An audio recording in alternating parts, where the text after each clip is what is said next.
komme. Og så har vi Victor Mikalarsen og Borinda til start på banen. Med os Marie Lundin Hansen og Cassis. Start nummer 46, Eivind Misdal, holder sig klar. Og så vil jeg oplyse, at næste klasse 2 Small Tour, starter kl. 16.50. Altså næste klasse kl. 16.50.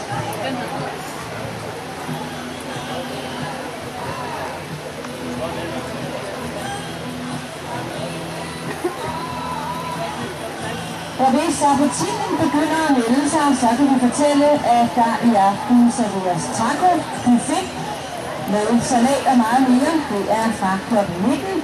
Det koster 130 kroner for voksne og 65 for børn. Billetter kan købes i sekretariatet.